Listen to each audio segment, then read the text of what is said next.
Hi guys, how are you? In the name of Christ, it's your girl Tranquil. I hope you're good. I have been better. Today's the 8th of August 2022. Officially the 9th birthday in a row. Ever since my 30th, pretty much. That I've spent all by myself. Abused, persecuted, and ignored.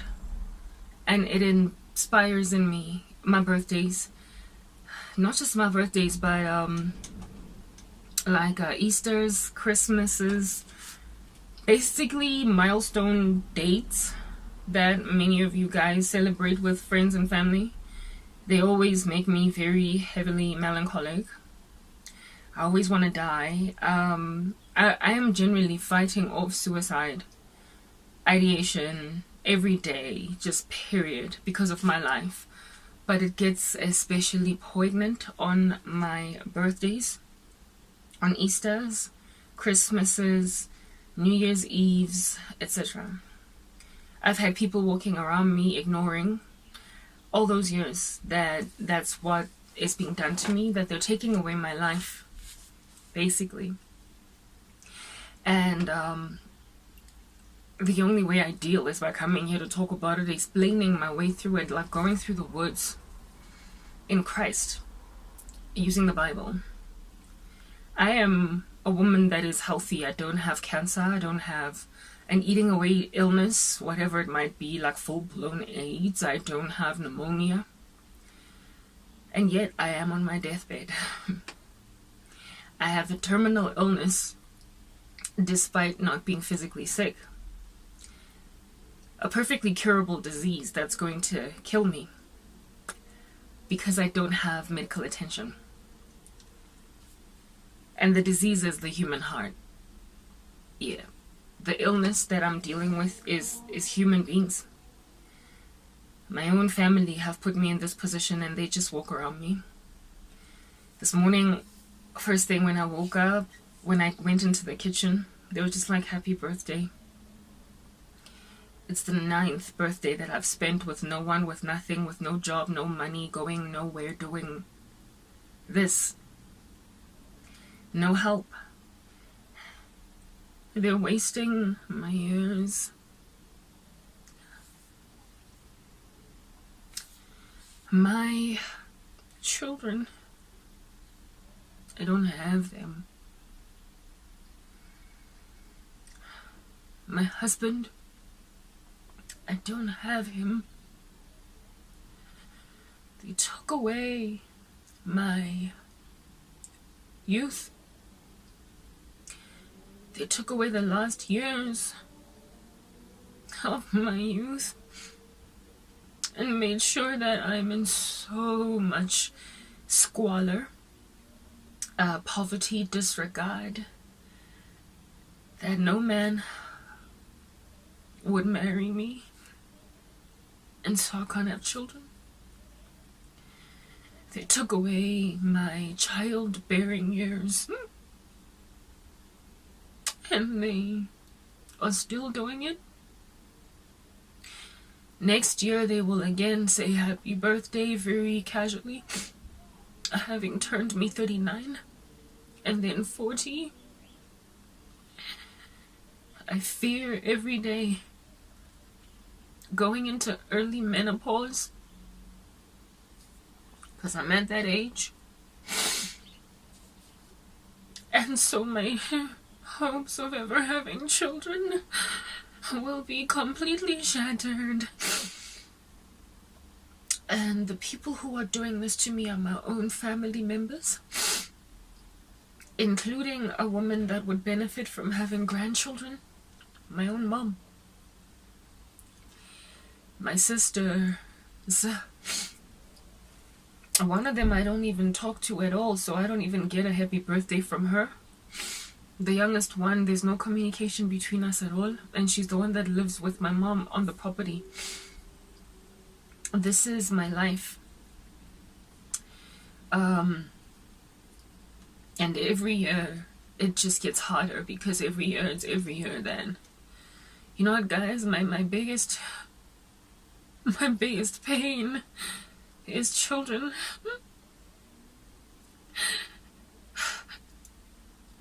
I am not even all that broken about a husband. I just wanted to be a mom. I just wanted to be a mother.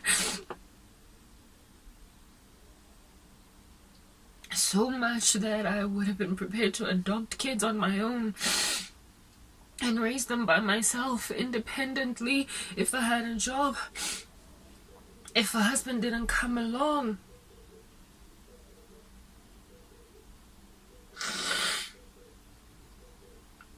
So, for me, to not be able to have anybody call me mom, it's just, guys, I see women in the street, at the mall, wherever, whenever, whatever few times I may go out, and if I see them with kids, toddlers, newborns in prams, I just get so emotional. I can't hold them back. I just feel so sad. And I am not even a woman riddled with infertility. I'm just a woman that has people deliberately preventing me from living. Women in this world compete so dangerously for careers and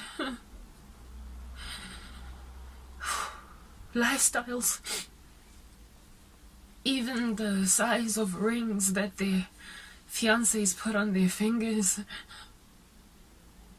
And in that competition will knock each other to the ground. All I ever wanted was to be a mom.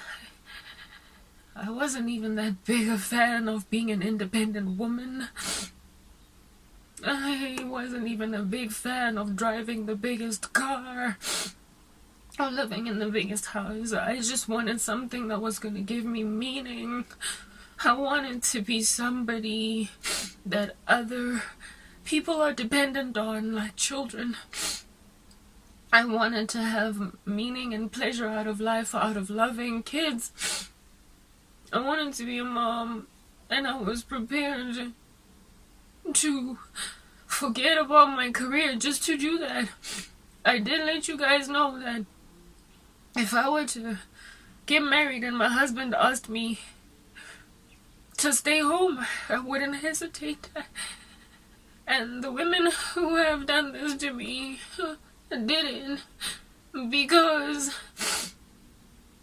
I was so good at what I did when I was working that they competed with me on career and so made me lose everything.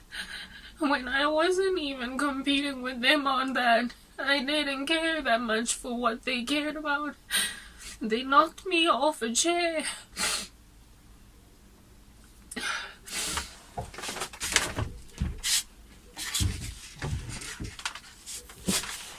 They knocked me off a chair I wasn't even trying to sit on permanently. I was just in it because I was still a young woman that was yet to get married, but I was probably gonna get out of their way anyway as soon as I got married. You know, men are crying so much right now over the fact that there are no women anymore that hold to traditional roles, that hold to old school family values, and that women are so masculine.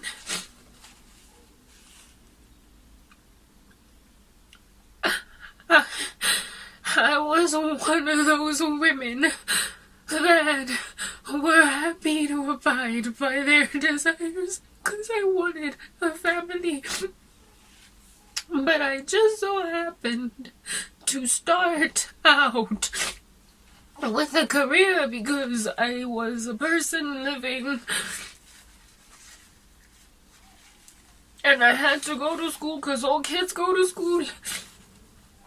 And I had to work a job because what am I going to do after school? But I just wanted to be a mom. Ever since I could remember. I've never cared for the career thing. Ever since I was a kid, I wanted 7 children, and I wanted to have my first child as early as possible, early 20s. But there was always a condition first for me to do that, and it was marriage. So unfortunately, I didn't get married that young. I wasn't dating a man responsible enough to marry me at 22. So I just waited and waited and waited. And my years just got wasted. And then I left that guy. I was with him for 5 years. I wasted 5 years of my life. But I turned to Christ at 26 and a half. And it was still young enough for me to start. When was I going to start having my 7 kids? And I stayed single for 11 years. I'm 38 today. And the whole time I've been waiting on Christ for the family I've always wanted. But because this world is so shallow, because the very men who complain about these very butch, masculine women that don't care to be full-time moms and full-time homemakers, the very same men who are disquieted by these women are sadly so shallow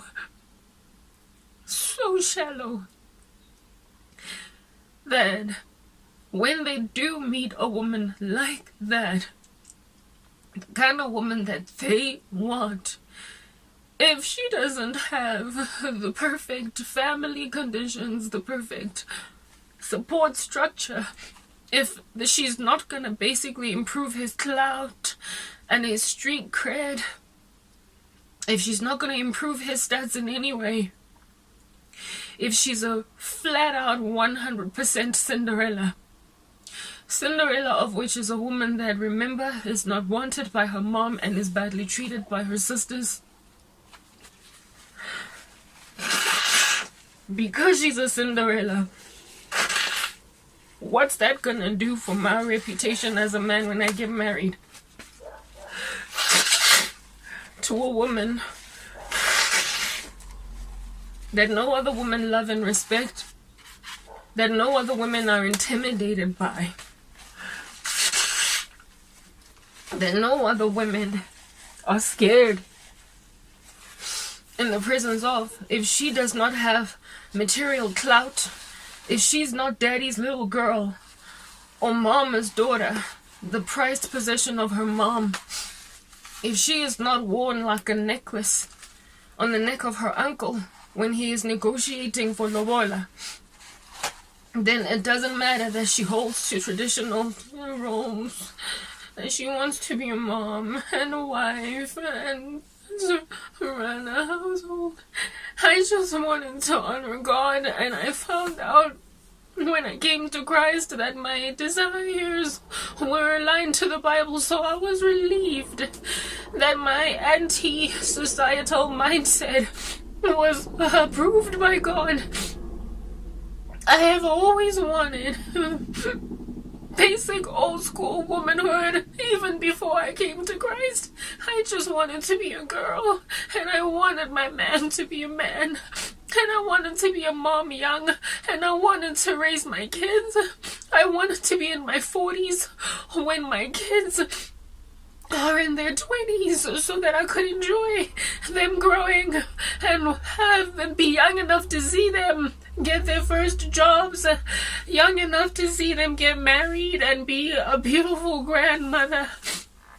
and perhaps even have great-grandchildren. I wanted to have kids young so I could still be a very vibrant great-grandmother.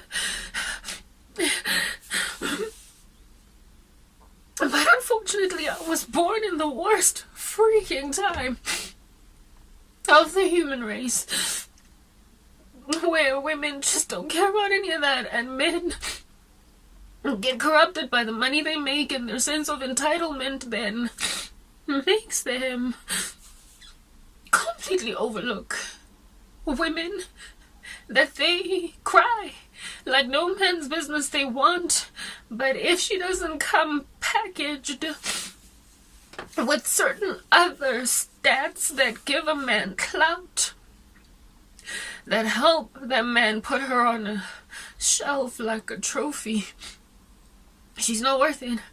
So they just aged me. They took away my young fertility years and my beauty. They took away the beauty of a young bride. They took away my status as a young mom, where I was going to be young enough and energetic enough to be there for my children. They took it all away, and men just watched. Men just watched, because for them it was like, what's in it for me? That's just a sad thing as well. They want these women who hold to traditional roles, but they don't come very easily in secular spaces, because the secular environment is very educational in a negative way. It teaches women horrible things. And so the only places that you're gonna find uninterrupted mindsets that are old school is in religion. So the women who are very typically like holding fast to old school roles, a lot of them are religious, even like, be it whatever religion they belong to, be it Christianity, Islam, whatever. A lot of times women that don't get changed by the grain of this world, it's if they belong to a religious class. But the world that we live in right now is so carnal, it's so sensual and so materialistic and so clout chasing that religious women are a waste of men's time, especially because they don't want to have sex before marriage. They've got these morals, if you want to call it that, that annoy men that are just fast in the world. So they want their bread buttered on both sides. They want Megan the Stallion in their household, but also combined with some prudish Sandra D. And rarely ever are you going to find a woman with a kind of constitution as Meg and the Stallion. Really, truly, truly, truly submissive to a man. You're not going to find a woman that has got the internal constitution of Meg the Stallion. Truly happy to raise children, focus on family, even if it means it is at the expense of her career, of making money, insofar as she can find a trustworthy man that is not going to abuse her financially because she is completely dependent on him. Rarely ever are you going to find a woman in the world that has got that dynamism in them. Just two best of basically both worlds. You're not going to find it. So these men don't know what they want, essentially. They want a woman that is a freak, but also that is on the straight and narrow. They don't exist. The Bible says, no servant can serve two masters. You will either serve the one, love the one, and hate the other, and vice versa. You can't have one foot in the world and one foot in God. You cannot straddle the fence. So, if you want Meg the Stallion, go for your bad woman that's not going to take care of your children. But if you want that prudish girl that's going to raise your kids, understand that she might bore you with her knee-length skirt. She might bore you with her buttoned blouse. She might even bore you with the fact that she refuses to do certain things in the bedroom because they dishonor God. But she will be the wife that is basically the one of your dreams, in light of taking care of children, running the household, cooking, cleaning, having your back, even doing your freaking taxes. Like, it's that basic. Using her intelligence, whatever it is that Christ gave her intellectually, to run your house like a well-oiled machine, that she might be indeed like that crown of glory on the head of a man. But instead, the attempt to find the best of both worlds and cause men to literally pass up women like me. I am a Christian. There is only one way to heaven. Alright? Christ, he is the way, the truth, the life, and no one comes to the Father but by me. But I do speak very generally for good girls, or what is good in accordance to the standards of this world. I am speaking very generally to women that are basically fetishized by sullen, fallen, disgraceful men because of the fact that they've got religious backgrounds. And so they don't sleep around all over the show. They don't subscribe to the moral turpitude of the women of this world who, because they're in so much competition with each other, will go and yank Karabo out of her career even if they haven't even tested what kind of a person Karabo is. They are exhausted from dark women. But at the same time, the ones who walk in some kind of light, they sometimes either fetishize us while disregarding or disrespecting the living daylights out of our lives, cheating on women that are too good to be with men like that. Or, if like Arabo, they lack clout. They've lost all that clout. I used to be a lifestyle diva, and now I've lost everything. I'm living in a shack at the back of my mom's house, and no one cares that that's my life.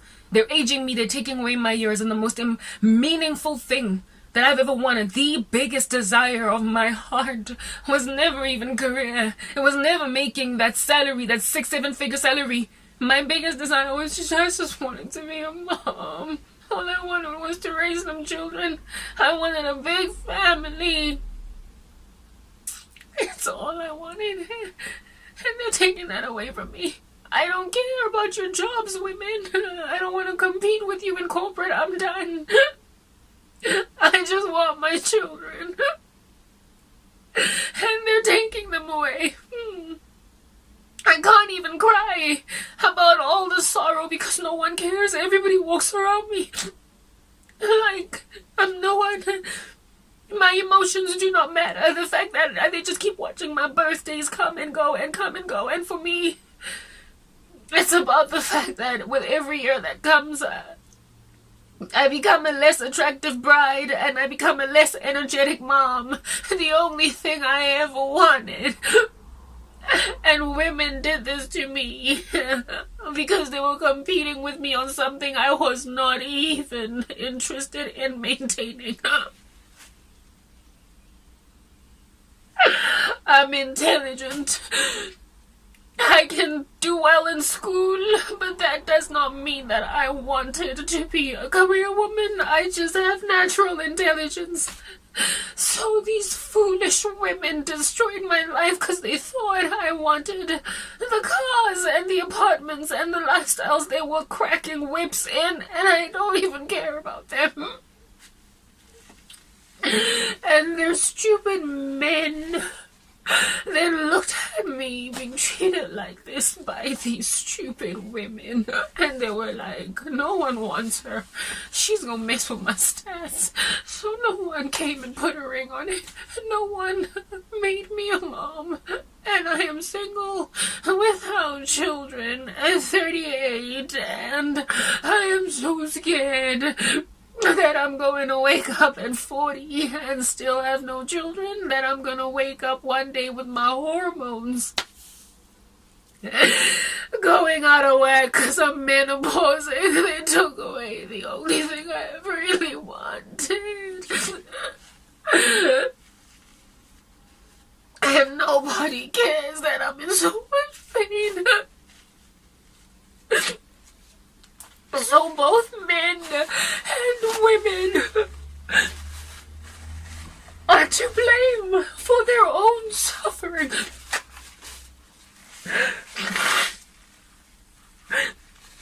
I was listening the other day on YouTube to one of these foolish men And I was so sad because he's only 23, so I mean, if he can already be so damaged so young, what hope is there for older guys with old habits that die hard? If he could have such a rotten mindset at 23, what in the world does a 40-year-old man look like internally? If a 23-year-old has already been so devastated by disgusting world standards that are ungodly, that are unsavory. This young man, only reason I even happened upon his channel was because he was trending. He trended on TikTok for doing a very taboo string where he was speaking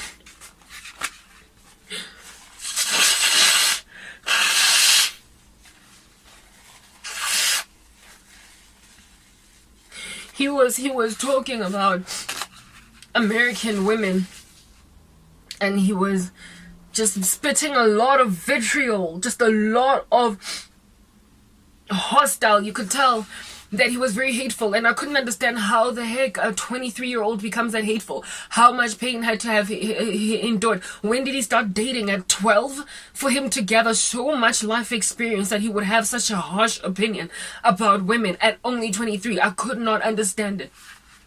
I thought about my ex-boyfriend who I dated when I was still when he was 26 and I was 22. And he was a great guy when I met him. By the time my relationship ended, he'd been tarnished.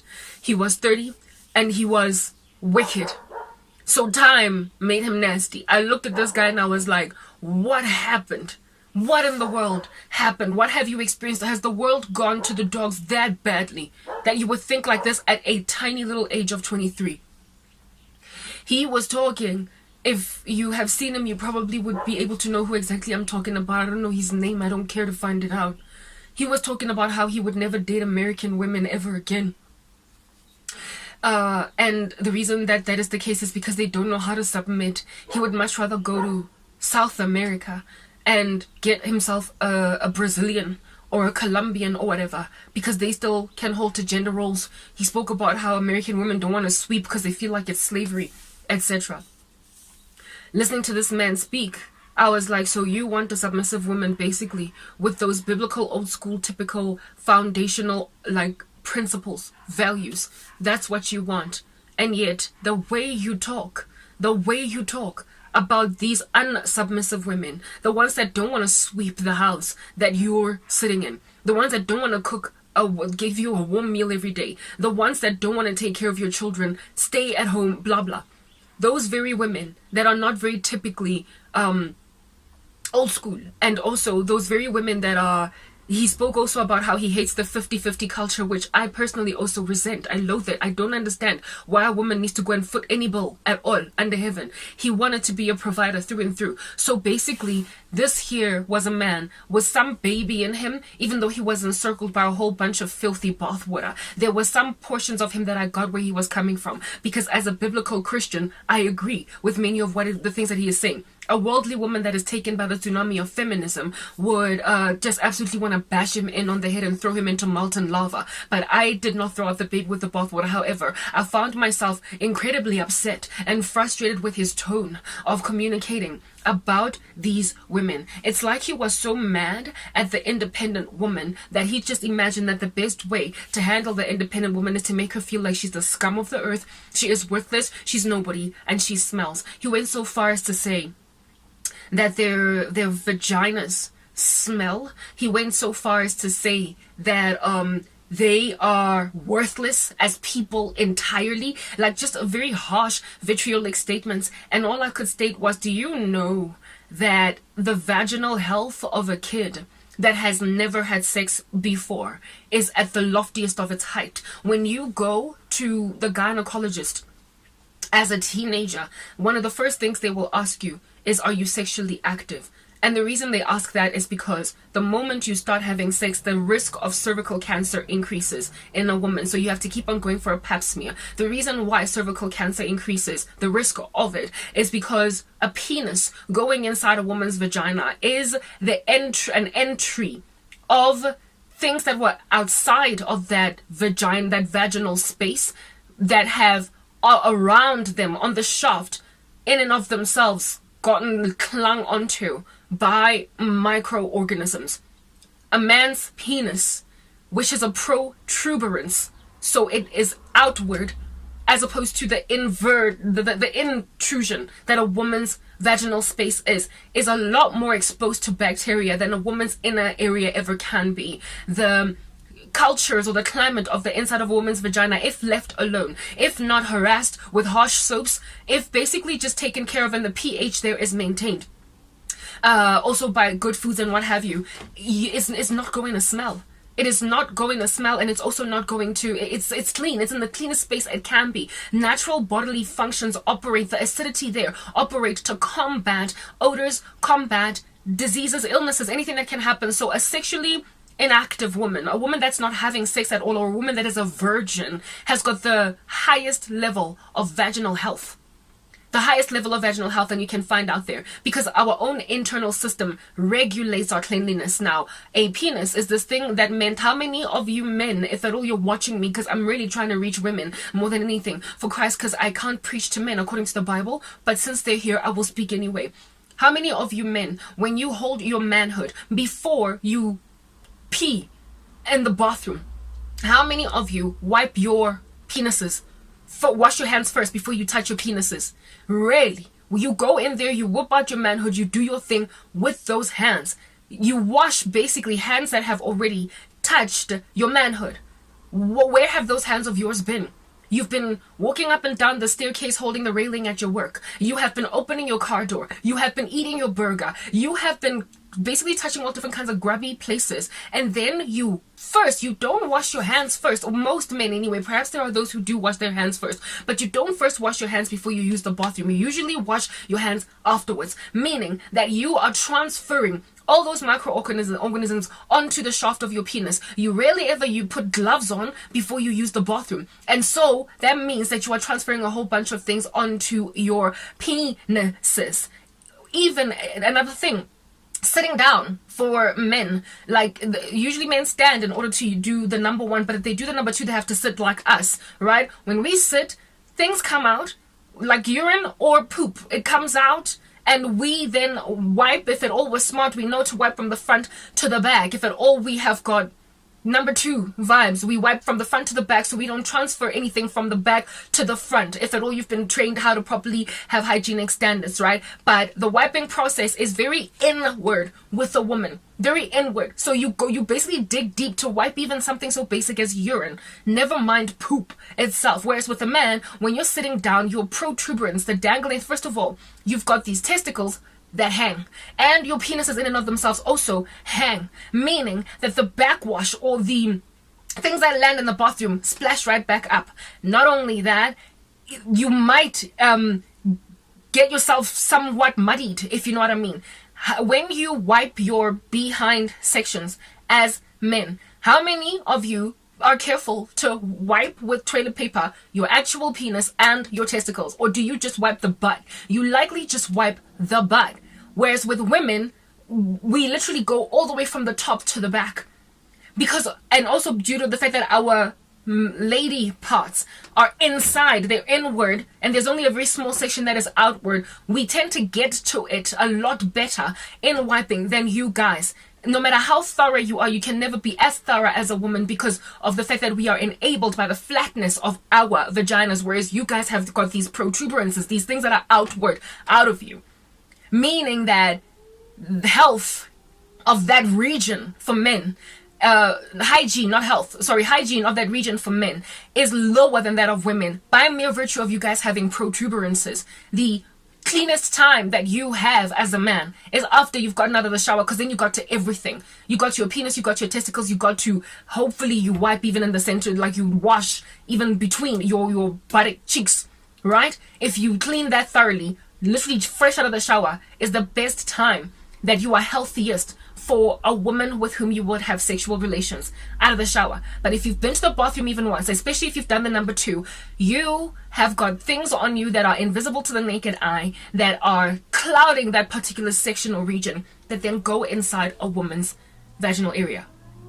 Now, anything at all that goes off, like microorganisms thrive in a damp, warm environments. They thrive, especially fungi, mold, candida can do a field day. Bacterial growth, they have a field day. They get very excited in a damp and dark environment. So go and transfer any bacteria at all into an environment like that and watch it thrive throughout the day. Watch it thrive throughout the day, and so therefore produce some kind of a stench. This woman might not have contracted from you an STD, because what it is that is on your body are microorganisms that are not necessarily sexually transmitted.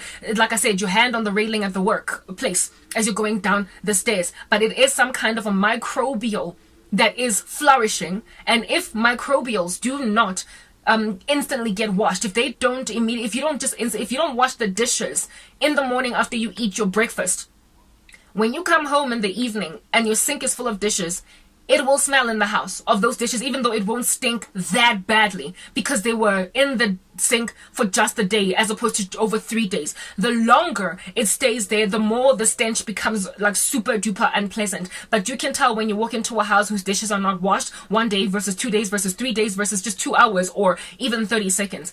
Therefore, given that we only take a shower once a day, depending on how dirty you are and what transference of your microbials are in our bodies, you might find a woman by the time she takes a shower at the end of the day already starting to give off some kind of an odor. It might not be an STD, but it is a magnification of microorganisms. And this you will find usually in women who are sexually active. So it is ideal then, if you're sexually active as a woman, to shower as soon as you have had sex, if you can get around to doing it, or in the run-up to having sexual relations, knowing that there likely were things that you might have done that might cause that issue down there. Sometimes it has absolutely nothing to do with the woman's sexual hygiene. It likely also has a lot. And another thing about men,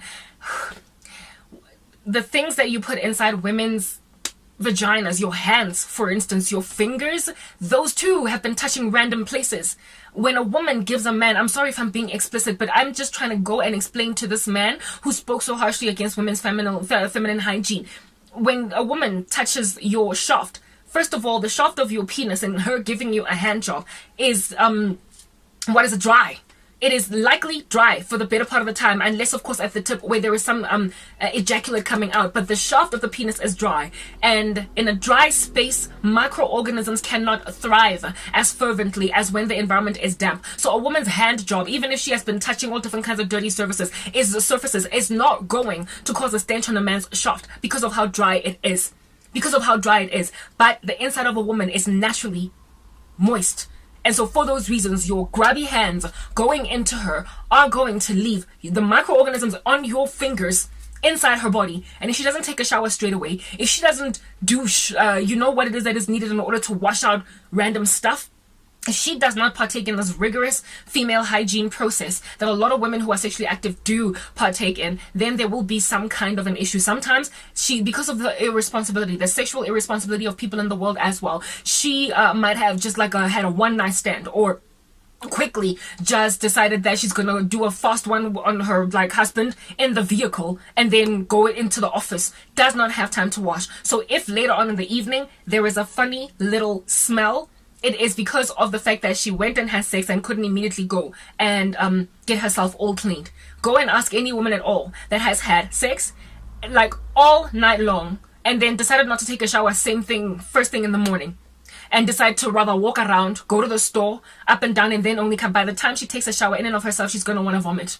And this is because the microorganisms of your penis transferred into her vagina, even if you do wear a condom, have thrived. They've danced in there because they're in the perfect environment, and the person who transferred them to her is you. Context and understanding is so important before people speak.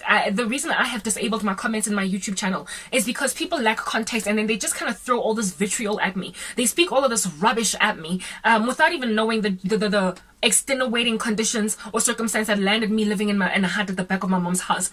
Stuff like that. Without the context, you speak horrifically against somebody that is in a lot of pain, and you don't even know if at all you were responsible for bringing that kind of situation in a woman. So because the women of this world are fornicators, because they don't have conviction against sexual sin, due to that, they sleep around a lot with men. Sometimes, unfortunately, more than even once a day with the same guy. And then they come and at a party later on in the club decide to have sex with you. And you, as a party in the club as well, no, understand that club environment. That this guy's 23, so I suspect he is busy partying a whole bunch.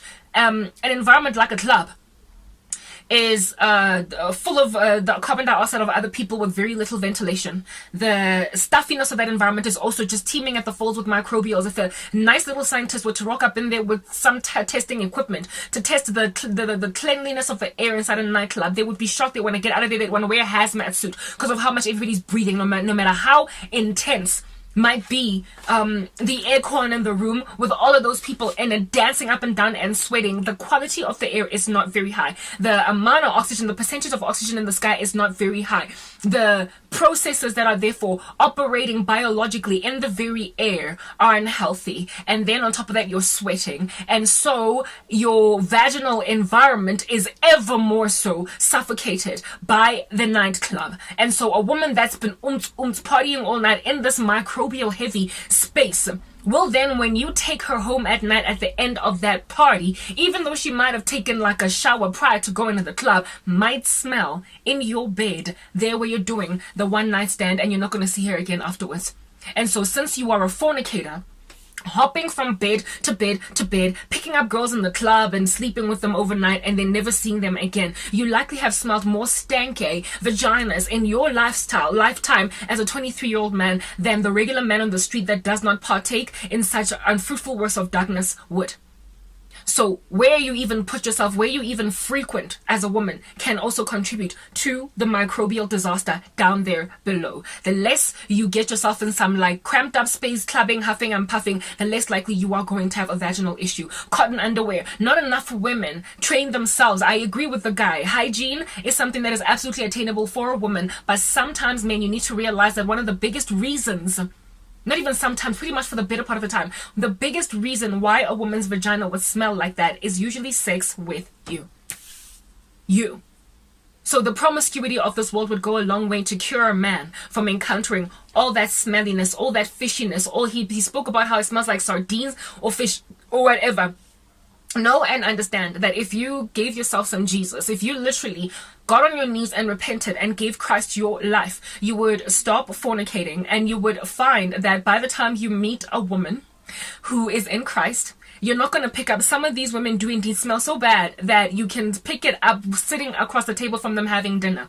That is indeed a hygiene issue. But for the better part of the time, you will only pick it up once you take your clothes off. But there are others where it kind of goes broad.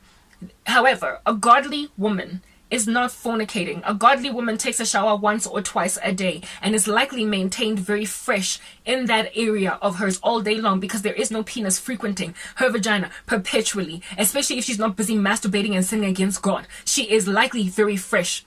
There will not be any kind of funny smell that's going to make her uncomfortable. Go and ask how many women, when they go to the bathroom and pee, how they pick up a smell and they feel uncomfortable. And so you will find them going to the disabled section.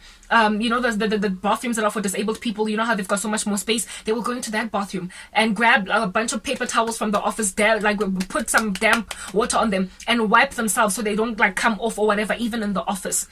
Stuff like that used to happen to me sometimes back when I was still fornicating with my ex-boyfriend. I would have taken a shower in the morning. I'd then go and pee at around 2-3 p.m. in the afternoon at my offices. And I would, upon putting down my pants and peeing, be like, pick up that there's something, and I'd feel so uncomfortable that I would flush the toilet, go into the disabled stall, and do a little bit of a session in wiping myself clean.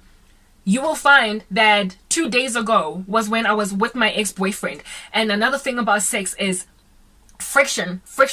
All that friction can sometimes cause some kind of peeling of the vaginal walls of a woman, like when you scratch yourself and then you get a wound and a cut, and then it sort of kind of comes off over the next couple of days. So if you had too much sex and it was not sufficiently lubricated, there would have been so much friction that it would cause a sort of burning or redness or discomfort in the woman. That is some kind of a wound inside her body, and a wound that is not concealed by, sorry, that is not allowed to be out in the air, that is fresh, but is always concealed in bandages that are moist, that don't get removed, will smell.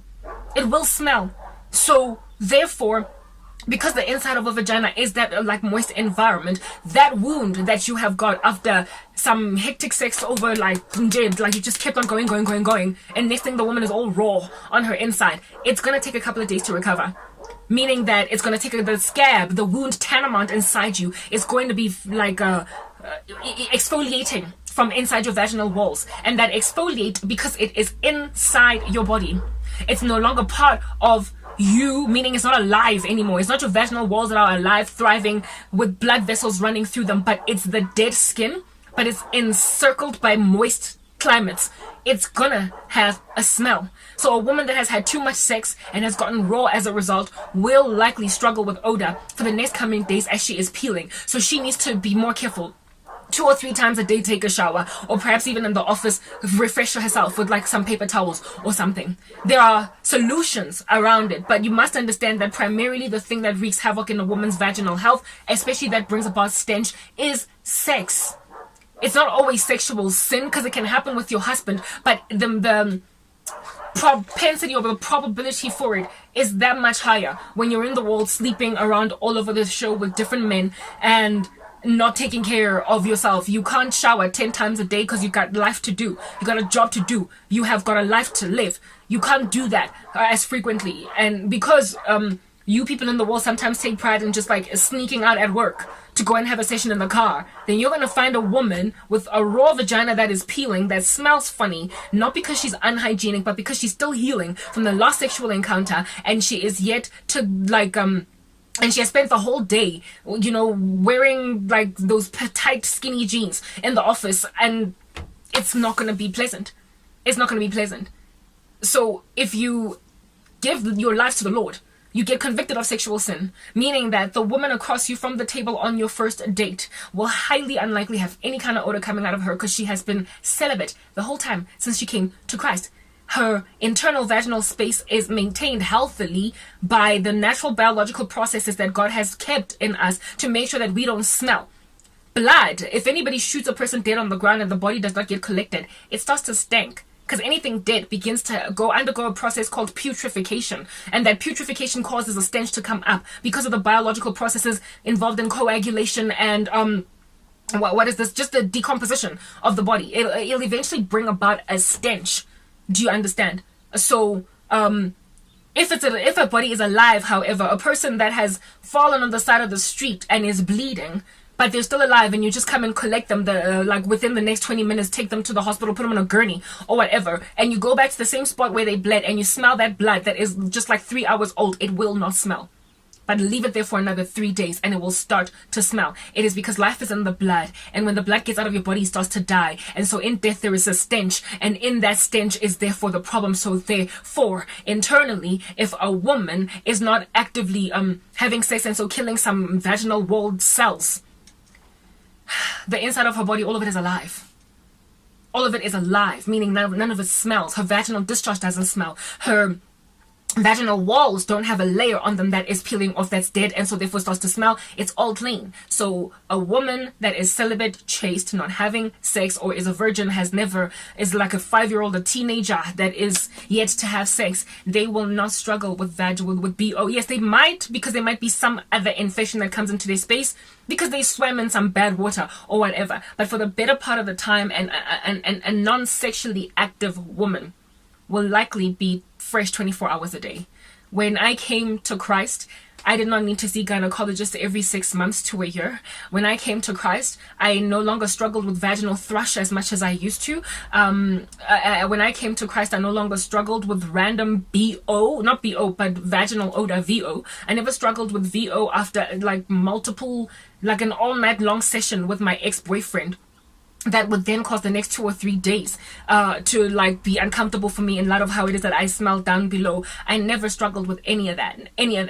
No matter what I ate, no matter what I did, I still to this day, and also when I came to Christ, my vaginal discharge started to become clear as water. clear as water, just kind of, viscose in texture, but it was clear as water. And it's been that way for 11 years. Why? Because I stopped having sex. I stopped having sex. Not even my period smells. Not even my vaginal period. Not vaginal period, sorry, but my menstrual period, my monthly cycle smells because I'm not having sex. I used to struggle with odor of my period during my period. My period blood used to smell when I was sexually active. And so too did my V area every so often have a stench that I had to deal with. It wasn't all the time. It wasn't 24 hours a day. It was not something that I could not deal with. I couldn't, it wasn't like an STD that just, I'm not going to go see a doctor, grab some pills or something. But I did experience occasional problems that likely my ex-boyfriend would also have encountered. Do you understand? Because I was busy having sex with him. So you don't just get to call women's vaginas smelly when you are promiscuous. You are going to meet other women who are promiscuous, happy to humor a man like you, happy to sleep with a man that they've only known for 2 seconds. And so, of course, a woman like that likely has been around. And if not around, the last sexual encounter, they have not been able to get to the shower fast enough to cleanse themselves away from it. So before you speak as quickly as you speak about how women smell, how about you get yourself some morality? How about you get yourself some fiber of Christ in you, that you might be convicted away from sexual sin, that you might meet a woman that's not busy truffle-truffling all over the show, and understand that when you do eventually marry her, you might even experience inside your marriage her smelling like fish because she's having sex with you. But her vaginal health will be higher and loftier precisely because it's only you that she's sleeping with, and hopefully you're not this promiscuous no-brainer all over the show that's cheating on your wife. So whatever issues that she experiences vaginally, the two of you hold hands with one another to get each other through the day concerning it. You men do not smell bad because yours is a protuberance, it's out in the air, and microorganisms don't thrive that well in dry environments. But the vagina is a damp space, so you don't get to mock and diss these women for these issues. However, these women also need to repent and stop having sex so much, because that's what men say about you women. When you are busy having sex with them, they say that you smell like fish when you are the most hygienic woman you know. When you keep, like, literally, you're so clean, you're so spotless that you take 3 showers a day. And if you pick up the smallest little stench, you use the disabled bathroom to, like, get some stuff done there to refresh yourself. You care. But there are men who are saying, oh, I met one that smelled like raw fish. It's like, yeah. Not realizing that the microorganisms, all the small little tiny microscopic cultures were transferred from his own shaft into you, and yet he doesn't realize that he is the carrier, the source of all of that funniness down below. That man was so vitriolic that I couldn't, despite him having baby components to him, I threw him out with his bathwater. And I remember just thinking, how in the world, as a man, only 23 years of age, can you speak like that against people that brought you into this world and nurtured you and raised you? That's just the problem. These men have got these derogatory desires or derogatory opinions about women that are young like them, but they strangely respect their mothers. That is the very epitome of hypocrisy. You cannot love mothers and aunties and grannies while hating women of your own peer group. And so I am suffering the way that I'm suffering right now because I am of their peer group. And when they look at me, they just see somebody that, okay, look, yeah, she's like, I am a baby in the presence of a whole bunch of bathwater, and they are also throwing me out with that bathwater. My bathwater is my living conditions, and these living conditions of mine, frankly, are not even a character flaw in me, but a circumstantial challenge that I'm experiencing in this world. So if a person cannot then extract extenuating environments and just take a gem that they find in a rough, a diamond they find in a rough, then it's their loss. Except I'm getting to a point where at 38, is anybody even ever going to consider me a diamond in the rough? Because apparently the older you get as a woman, the less valuable you are, the less fertile you are. I have apparently got a geriatric womb now. I am scared out of my mind that I'm not going to have those babies I've always wanted. And I've got a 23-year-old man talking about women like that. And I'm like, if they can get that bad at 23, what then of a 40-year-old who is likely what I'm going to end up with? Or 43 or a 42-year-old? These are the things that I am observing, and they're causing me so many shakes. They're causing me so much fear. Women have wreaked havoc in my life, despite the fact that I chose Christ and so didn't care anymore about what they cared about. And now they envy the very chastity that I'm walking in because they continue to fornicate. It's like, I can't catch a break. I can't catch a break. They've gone and caught STDs and are making sure as a result of that I can't catch a break. The wrong woman is dying. And the only reason I'm dying is because the very men who feel entitled to the cleanest and most beautiful submissive women are in and of themselves so abusive. In and of themselves, they're so vitriolic. They speak so harshly against women. They don't look inwardly. They don't recognize their hypocrisy. They don't see that while you are busy calling out women for indeed their indiscretions, in and of yourself, you lack discretion. How do you speak like that about women, to women that way? You are rude. So if you can be rude to these women who are unsubmissive, how easy then is it going to be for you to be rude to a woman you think is a doormat? Because that's just the thing. When they meet one who is submissive, when they do meet one who is happy to abide by old school gender roles, they think we are doormats. They think they can just speak whatever they want to speak. If you want a woman that's going to sweep the house, it's kind of rude for you to, for instance, be lifting your feet so that I can vacuum underneath them. Get out of the house and go buy me some flowers while I sweep your house. Do your part as a man, that together we can be a partnership. But this man was basically this entitled guy rocking up with a scepter, wanting to be a king without any grooming at all that is required in order for a person to be truly regal. Royalty for real. You want to go and inherit a princess or a queen, then be a king. Get prepared to be one, meaning that you have to learn how to bridle your loins. Literally, hook up self-control over your lust. Stop having sex. Stop fornicating. And then go to school to teach yourself how to love women the way that Christ loves the church. And then once you have been trained that, you will realize that a woman is to speak precisely because the Lord said, if you don't listen to your wives, husbands, even your prayers are going to be hindered. So to take scripture out of context, lamb-based and slice it and cut it up into tiny little bite-sized portions that are barely feeding of you, and then tell women that they must shut up and say nothing at all and just sweep the house, you are on that day some tyrant that cannot for the life of you be trusted with a truly submissive woman because you're gonna abuse her. And so I'm sitting where I'm sitting right now as a violently abused woman by a man that came into my life demanding to be a king. Demanding to be a king even though he hadn't been trained. I wanted to be submissive, docile, whatever, basically whatever it is that I've always wanted to him. But he's the one that went all hard knock, ghosty on me. He's the one that decided to wreak havoc in my life. I later found out it's because he tested positive for HIV. Why? Because he was busy fornicating. And because he was fornicating, he contracted a virus and then took it out on me. He took out his anger on me. He finally found the guy in the United States that's busy saying that he's happy, this 23-year-old guy that's busy talking about these women in Colombia or Brazil or whatever that he prefers, right? Now, imagine him encountering a Brazilian submissive woman and then finding out that he has contracted HIV because of some irresponsibility that he was walking in with an American woman, and then decides to take it out on the submissive Brazilian woman precisely because he can't have her anymore. Precisely because she's been like, no, I don't, this is a deal breaker for me. I want to get married, I want to submit, I want to be that wife that you've always wanted, but there are conditions that you and I have to first fulfill before I can allow myself to be taken by you. And then he doesn't fulfill these conditions while he's busy preparing his passport, while he's busy preparing his visa, while he's busy preparing everything he needs in order to move to Brazil. He then finds out that, like, halt, stop it dead in its tracks. Snap, I tested positive for HIV because of sleeping with all of these bad women.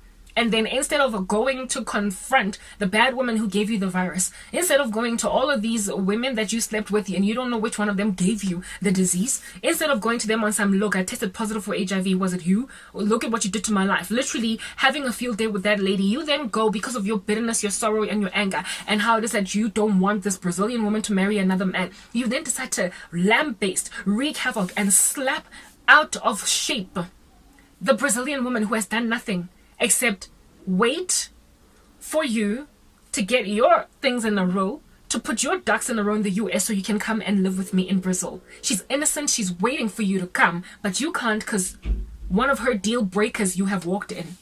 And then you slap her instead of confronting the women who gave you the virus. That is the situation that I'm finding myself in today. And it's not just this one American guy that did this to me. My ex-boyfriend. So many of the guys that have hurt me because they made bad decisions, realized they couldn't be with me, and so broke me. They broke me instead of confronting the bad women who made them horrible men. So now we're looking at a woman turning 38 with no one, going nowhere. Nobody cares about her sorrow. Nobody cares about the fact that all she wanted to be was a mom. No one cares about the fact that I was happy to be that sweeping wife. I was happy to be that cooking wife, insofar as I could be wed off to a man who loves me the way that Christ loved the church. I was happy to be docile, submissive, serving behind my man, a helper suitable, everything that the Lord basically called or charged his daughters to be in Proverbs 31. But meeting a woman like that as an entitled man will then get her abused. I am a travesty and a waste. That's what I am. I'm a travesty and a waste. And I am unfortunately passed up by the very men who demand vaginal hygiene in women. However, they also demand sex and lots of it. If you keep on thrusting yourself into the vaginas of multiple women, understand that you're not only going to carry all that bacteria from the railing of your staircase at work to your penis, but you're also going to transfer a whole bunch of that bacteria from some like strange, random, ominous vaginas all over the show, and then put it in another woman. So you want a woman to smell fresh? You be the first to make sure that she smells fresh. Stop diving into her, dunking yourself like a freaking donut. How about you stop having sex with these women, and then maybe, just maybe, they might not smell?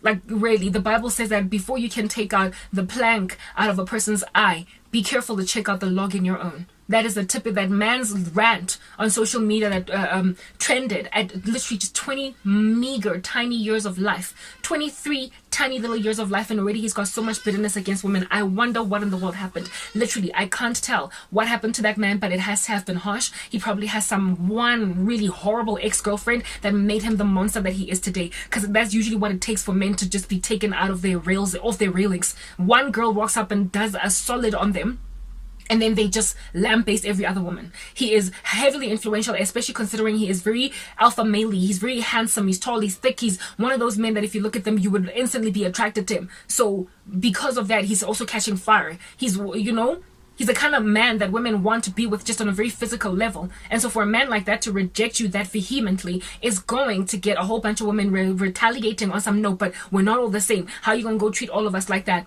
How does a man like that end up speaking so badly, that tiny, that young? How? It must be because of his sins. They've borne ramifications. They have borne consequences. He has gotten burned by the sins of his, youthful passions lifestyle. And now he is retaliating because hurt people. And the things he is saying are bashing 38-year-old women sitting all the way in South Africa who don't understand why he hates her so much.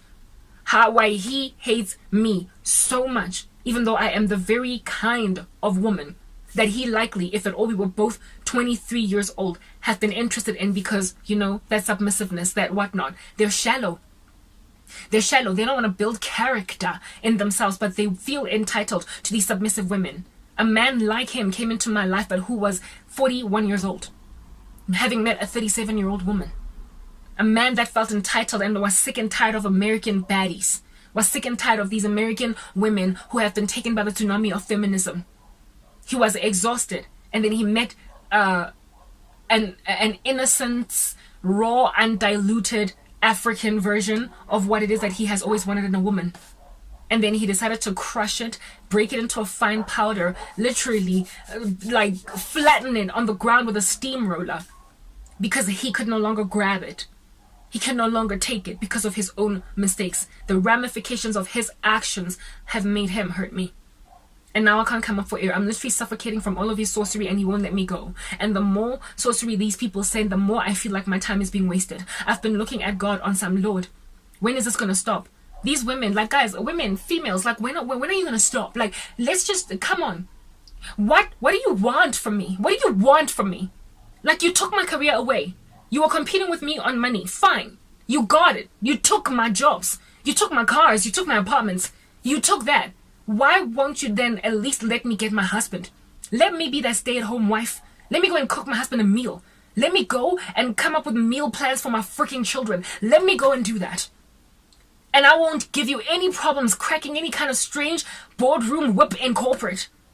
You extracted me out of that environment, but then you decided that you're going to take away even that from me. All the purpose a woman can ever walk in, you have taken even that away from me. You wiped me out of corporate, and then you made sure that your shallow husbands and boyfriends and general men in your environment won't even look at me because they are so shallow that they cannot take in their stride a woman who does not have clout in her family, a woman that does not have clout among her friends, a woman that does not have 1 million followers on Instagram, a woman that does not have 500,000 subscribers on YouTube, a woman that is not trending on Twitter. If at all she doesn't have any such statistics, but she's poor, living like a Cinderella at the back of her mom's house, I'm not trying to touch that. Your shallow men don't want me. So now you've put me in a position to just die old and alone with nothing at all, even though I wasn't even competing with you on the very same things that you're competing with. You wanted feminism. You wanted the bad B status. You are the ones that wanted to go and walk up and down corporate with your thick Christian Louboutin heel, while that you are stepping or grinding into the hearts of innocents around you as you climb your way up the corporate ladder using cadavers as a staircase, using people's blood as your energy juice. You were happy to do that, and you extracted me out of my 9 to 5. Fine. After losing it, I was like, okay, let me get married then. Anyway, I've always wanted to be a stay-at-home wife, just not so harshly, not in this rough capacity where I'm like really poverty-stricken and some Cinderella-loving man comes and takes me along. Then there is one who rocks up, sees me as a Cinderella, takes care of all of my needs for all of 5 seconds until he finds out he's HIV positive, and then decides that he's going to literally make like a samurai and chop my head off. So you took away from me, women, things that I did not even want. And then in so taking things I didn't even want, also took the very thing that I wanted. You took my babies. You took my kids. You made me turn 38 in a shack at the back of my mom's house, languishing on a birthday where no one has given me a satisfactory happy birthday message. When no text message comes into my phone to say happy birthday, other than from my bank, other than from my Discount loyalty card, other than literally nobody wished me happy birthday via text message.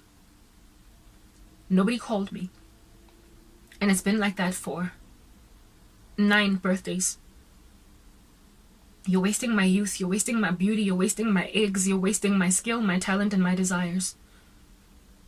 Thank God he lives. Thank God he exists. Thank God I'm not left nor forsaken. Thank God wickedness has a place in this world, and indeed the Lord has set apart everything for its purposes, including the day of trouble. Thank God my God is sovereign, and so he knows the beginning to the end. He is the Alpha, the Omega. Thank God that the Lord set apart even Judas's betrayal of Jesus Christ from eternity past. His condemnation was written about long ago. Thank God that he is so sovereign that he even set apart the day when you would waste all of my 30s hoping to take away the glory of my youth. Thank God that the Lord planned that, because if he planned my demise at your uncomfortable hands, he must then surely have planned my recompense, my redemption. He must have planned your comeuppance. The Lord must have planned for this to happen in that way. Thank God I chose him, guys. Thank God I believe in him, because it is precisely that I believe in him that I don't commit suicide in the middle of this situation. That all these heavy tears that come out, flowing out of my eyes, more like gel than actual liquid tears, the way they're so heavy. Thank God that they're kept in a jar in heaven and that the Lord regards them. There is a scripture in the book of Revelation speaking about the prayers of the saints all throughout the ages, and how it is that they're in some golden censer, and when it gets open there is silence in heaven for half an hour because of the Lord's wrath over how much Christians were just moaning, languishing, praying, and even doing videos like this while everybody ignored them on earth. God is going to be very mad. He is already extremely angry, but the wrath, the height of it, is about to be reached. I am innocent. I am a travesty. I am being abused and desecrated by men who have been decimated by these feministic women, and by women who have been decimated by these toxic masculinity men. Literally, the war between men and women in the cosmos has caused collateral damage in innocent souls like myself. I was knocked to the ground uncomfortably, and these men, upon watching videos like this one, will then all of a sudden want to come and just kind of dust themselves off despite being entirely grubby and be like, okay, Karabono, I will have your back, I will holla at you. Why? Because I explained a narrative? Because I helped you understand where I'm coming from? All along you would not have enough moral character in you to realize I'm worth your while. All along you were disgruntled by the fact of my funny conditions, my poverty, my squalor. All that squalor caused you to think I'm not a valuable woman until you heard me speak and explain what's going on in the world, and now you want to come and take me. You are still grubby, you are messy, you are just like that guy who Coming out of an imprisoned lifestyle, he then made a decision that he wants me as a bride because he was sick and tired of American women within this independent space. He was sick and tired of his own women. He was also an American. And when he found an undiluted gem in Africa, he then decided that he's going to take it until he found out he was HIV positive. And so now he is decimating me. So men who are perhaps gaining conviction right now, even as I speak, it is not sufficient for you to then be like, okay, Karabo, I'll marry you. What? Do you think I'm petitioning to get married? Do you think I'm trying to explain to men why I'm marryable? I am trying to help people understand that in your war with each other, you are producing collateral damage in women like me. The problem isn't all of y'all. You must just repent as a collective, period. Don't think the solution is in coming to marry me. The solution is in your collective repentance, because you are shooting down the wrong men and women because of your anger at each other. I was not even competing with many of these foolish females on career. I was eventually going to get out of their way, but they snatched me out of that environment before I could even get out. I was just going to be some man's wife. But people were like, no, Karabo, you're not even going to get to do that. Go with your lackluster lifestyles, okay? And grab all of the money you can get while neglecting your children. But leave me with my family. And you couldn't even leave me to do that. Because deep down inside, women, you know that you're messing up big time with missing out on your kiddies' birthdays, your kiddies' sporting events, your kiddies' moments of growing. The first time your kid says mama, she's saying it to a nanny. The first time your kiddie walks, it's being recorded on a camera by a nanny, or a teacher in a creche, in a kindergarten. You know you are doing the wrong thing, and so you envy the living daylights out of women with a biblical mindset. Because you know that they're the ones that are going to get to the age of 90 with a crown of glory of grandchildren and great-grandchildren around them, having lived a fruitful life, waiting to enter into the glory of Christ after having lived a life that served him, that is meaningful. This world is made up of families, and anybody at all that guns for anything else, that finds importance in anything else, is wasting time. If people are not first, if raising them are not first, if communities, if family is not the first and foremost thing that a person desires ultimately to build, then they are wasting time. According to the Bible, children are a blessing from the Lord. A man who has them is like one who has got arrows in a quiver. Blessed is the man whose quiver is full of them. You are blessed when you have children, when you have family. But you are thinking that blessed is the man whose bank account is bursting at the seams. God says that you are a foolish man. Tomorrow you will die, and somebody else will spend your wealth.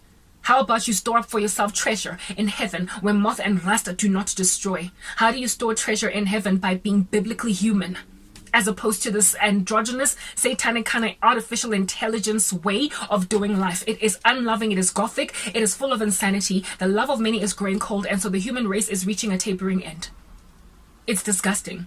The world is like the world as it was in the days of Noah. There is nothing of it that is desirable anymore. So all I want to do is die. Not because I am melancholic or clinically depressed sufficiently enough to commit suicide, but because this place that is the earth is no longer habitable. It does not accommodate people who have got basic old school principles of living. I just want children. I don't want to compete with you and your stupid cars. When I paid off my vehicle installment, after 5 years of driving that monster, people were like, "Arabo, you've got a big enough salary to buy a Mercedes, a big enough salary to buy a Jeep, a Beamer." I was like, but it moves. I've always been very basic in the way I thought. I did not go and grab myself a big fat chunky car simply because I paid off my starter pack vehicle, the first car that I ever bought, and that same car is now chilling dead on the in the driveway here, in the parking lot, because nobody will help me get my life back so I can service my vehicle. That man, he serviced it halfway, did not finish what he was here to do because he contracted a virus, because he was busy fornicating, so he missed out on me as a wife. I don't care about the things you care about, but I'm nonetheless getting a hail of bullets. By collateral damage, vicarious liability, you are all responsible for my death. And women listen to me speak sometimes and they envy my godliness so much that they're like, well, I mean, whoops, who'd have thunk it? I guess next time I'll do differently. I will think better tomorrow, Karabo. But you go and turn 40, girl, because I cannot have you rise. I cannot have you get your life back. You know what, lady? Thank you very much for thinking so wickedly, because it turns out that the Lord has set apart everything for its purposes, including the wicked for the day of trouble. Thank God I am not subjugated to the tyranny of the sovereignty of man, because it is not. I am rather ensconced by the sovereignty of a holy God that knows exactly what he's doing in me, for me, to me, and through me. The Lord has given this to me as a test. He has set this apart as a table in the presence of my enemies. And I will one day walk in my promise. I will one day likely be laughing at how it is that I was freaking out about menopausing early, about not having babies, because I will have maybe given birth to 4 of my own and adopted another 4. I wanted a total of 7, but now I could do with 10 if I have enough money. You took away my mommy years, but God is going to give them to me manifold over. I wanted 7 kids, God might just give me 14, because blessed is the man whose quiver is full of them. Thank you for taking away all my birthdays of my 30s and making my life so hard. But thank you as well for saving me from whatever under heaven it is that you all are. I'm signing out in Christ's name, Tranquil. Peace.